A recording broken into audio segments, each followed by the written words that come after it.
Hi guys, Jay Smith here. Welcome to the AskGolfNut channel. Today we are doing a review of the Cobra AEROJET Irons. Now let's quickly say one thing, get it out in the open. This 7 iron is 26 degrees. It is a rather strong old girl.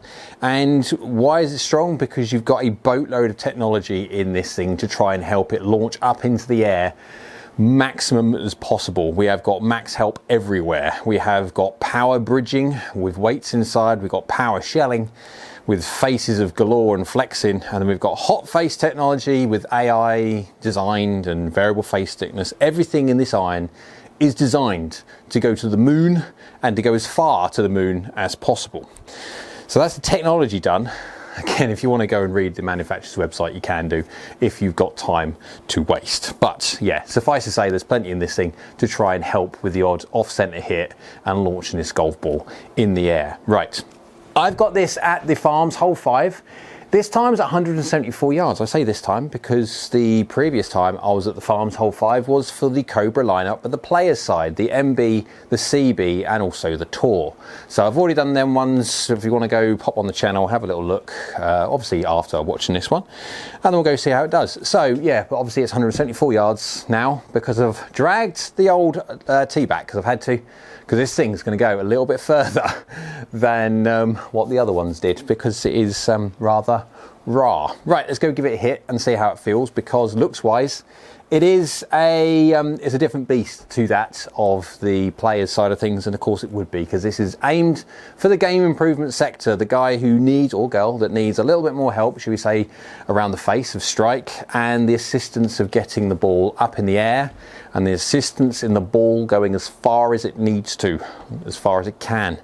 Because we have sole thicknesses are rather decent size, obviously top lines are rather decent size, blade lengths are big, but only big compared to looking at what I've just done when it comes to players side. So actually for a game improvement iron, it looks pretty good. Right, we've got stuff inside it to try and quieten it down and all this lot, so let's go see how it feels and see if it is quiet or not.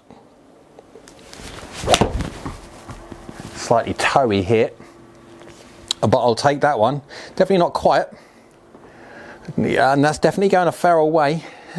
So when it comes to the test, I'm swinging there, what am I, 88 miles an hour, so as I'm warming up. Yeah, slightly toey, I could feel that, but otherwise decent delivery. 32 yards in the air, 45 degrees descent angle, yeah, so even 180 yards carry, and I'm normally 91, 92 miles an hour fully warmed up. I'm not fully warmed up yet, and that's already carrying 180. Now for the actual test, what I say by the test, the back end of the video, the second half of the video, I do the forgiveness thing where I basically hit this golf club all over the face, off of camera, so you don't get to see all that boring bit, but I get to see strikes all over the face to simulate what happens when you guys miss-hit it. And we'll go see how forgiving this thing is, and if it like retains ball speed and carry and all that lot from weird and wonderful spots. But that'll be at the second part of the video, so make sure you wait for that one. But on 11mm toe, that done rather well. 88 miles an hour. For the actual test, I'll probably do early 80s or so, because that's what this is marketed for. Oh, that's out the bottom. That is out the bottom. It's done fairly well though. Oh, look at that. That basically nearly pitched in the hole. 9mm low, there you go. I can feel that one. I could definitely feel a 9mm low.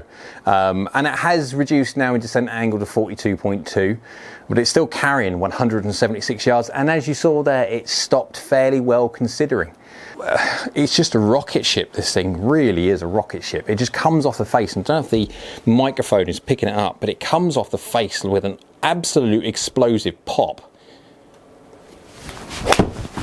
That's another 2 for 2 out the bottom. I'm testing the bottom, and I'm testing, look at that. That's still stopping well. I mean, it's rolling on a touch, but again, that's low on the face. That's my fault, not the golf club's. 11mm low. I say, I'm even getting to a point where that one might make it in to the forgiveness thing. I wasn't actually thinking about doing forgiveness this early on, but 11mm low. 43 degrees descent angle, and that's from 11mm low. That's doing well. That is doing well. I mean, obviously you've got plenty of help within this to try and assist in launch, try and assist in getting it going. And if you're going to hit it low in the face, which does have a tendency to launch it lower and go in a little bit shallow, but I mean, 43 degrees, that's still okay. Well, as you can see from the green, it's stopping. Let's see if we can hit the normal part of the face. Nope. That's 3 for 3. Middle, but bottom. God, look at that carry. That's still 180 from a low strike. I would say, what the heck has this got in it? But I already know. Yeah, 8mm low. So delivery is good. That's why it's going fairly close to target. But that's 46 degrees from an 8mm low. I mean, that's going to stop on any green at 180 yards carry from an 8mm low. Wow. This thing is pretty good in the old forgiveness side of things. That was a misstrike on the toe, not low. Look at that. Whoa. So dialing up to normal speed for me, 181 yards carry, 11mm toe. Yeah, 181. 38 yards in the air and 48 degrees ascent angle from a mishit. This thing, I tell you what, I do have a feeling that you could near enough close your eyes, swing, make some kind of decent contact with it on the face, and it will still do what you want it to do. I mean, okay, if you're going to leave the face 10 degrees open or 10 degrees closed, that's where the ball's going to go. But if you do a half decent job at trying to deliver a half decent club face, and you mishit it, this is pretty good. Well, still low on the face slightly, but wow, as I'm warming up, that's 92 miles an hour. Look at that thing go. Like, wow. Not a hint of spin axis on that golf ball. That's dead straight, as in dead straight, but 6mm low. But that's still going 35 yards in the air and 47 degrees ascent angle. Wow, Cobra, have you made a golf club which promotes going up in the air? And it's, again, those shots there, I've hit 6 shots already and they haven't been plumb on whatsoever. Now, okay, generally speaking, when I'm testing something like this, a game improvement iron where it's much, much bigger than when it comes to a blade, which I normally play, my strike does vary a little bit as the club face gets bigger, because I think my brain starts thinking I can near enough close my eyes and swing. And do you know what? By a few of those shots, it looks as I have done, and it's done very, very well. Right, so let's go hit this a load of times. Let's dumb the speed down. Let's take it right down now, rather than 92 miles an hour. Let's get it into the early 80s. Hit it all over the face and see how it works from interesting parts. After hitting a load of shots with the Cobra AEROJET 7-iron, it's time to see how it got on. Now, I've hit a load of shots, a load, and in there I've interspersed some interesting forgiveness ones as well, where I purposely try and keep delivery as good as I can do to as normal as I can, but purposely hit it off of interesting parts of the face to see how well this AEROJET iron does. So let's go quickly do the averages first before we get into the forgiveness side. But averages first of the AEROJET iron. Ball speed 113.6 miles an hour, launching at 18 degrees, spinning down at 4.1. When I say down at 4.1, I'm used to seeing spins obviously higher than that. Why? Because I normally, and have when it comes to doing my other tests, when it comes to players range, I've kept the speed up. When it comes to this iron is going to be designed for people that need help in distance and forgiveness and stuff like that. So the average golfer that uses an AEROJET iron is not going to be swinging at 93 miles an hour with a 7-iron. So I've taken speed off, and so therefore you get speed related spin tail off as well. But it's doing fine at 4.1. The consistency of the spin is far more important than the number, but then there is a larger conversation, which we won't have now about spin. That'll be a different video, but it's still peaking out at 28 yards in the air and descending at 43 degrees. So it's still doing really well considering it's near on 170 yards carry. Even though I'm taking speed off, this is going further than my 7-iron does at my normal speed.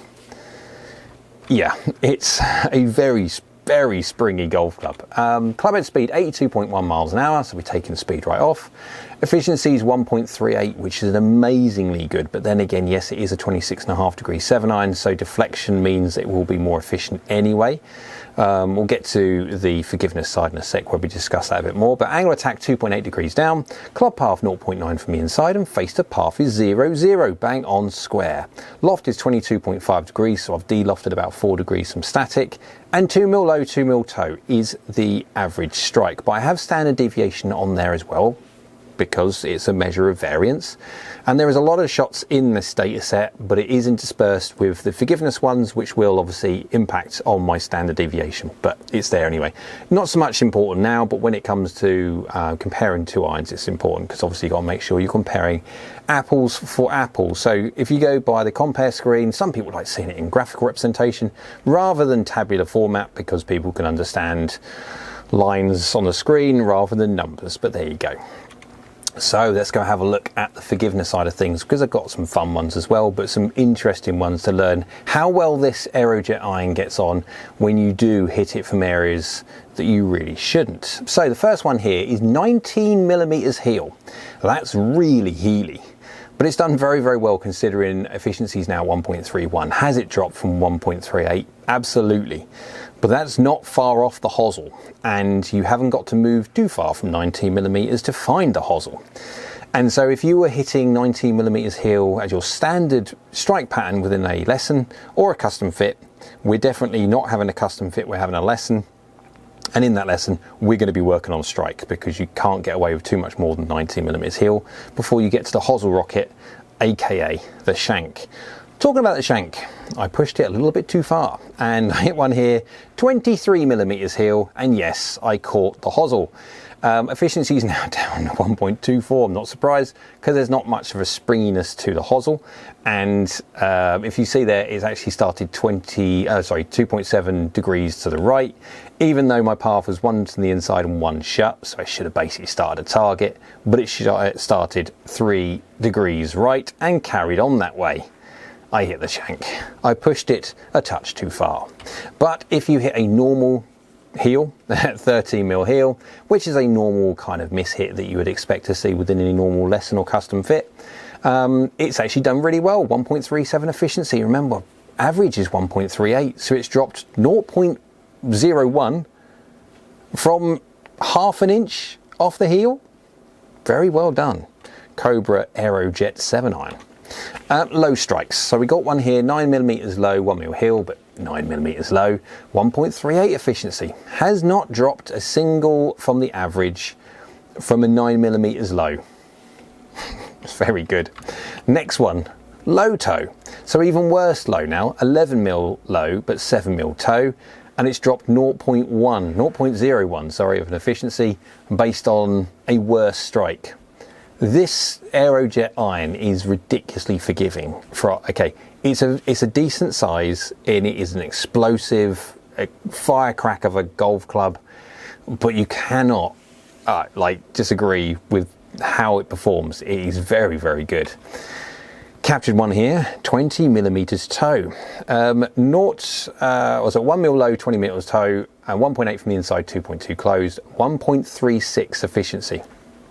From 20 millimeters toe, that's dropped to 0.02, hardly anything from 20 millimeters toe. When it comes to the CB MB range, like the blade and the cavity back, well, basically a blade as well, they performed really, really well off heel shots. Not bad, I suppose, off low shots. Brilliantly off the middle, obviously, as you expect, but not brilliantly off the toe, though. You have to go to the tour iron, the one step above that when it comes to help and forgiveness, to get a balance between heel and toe. The AEROJET does it in spades. It just takes the tour and just exaggerates it to a point of where you could hit this. I feel you could possibly hit it, not the shank, we found that one out, but I don't know of a place that you could actually miss-hit this and not get away with a half decent shot, as long as your delivery was fairly good. So I've captured one here at my normal speed, just so people can see.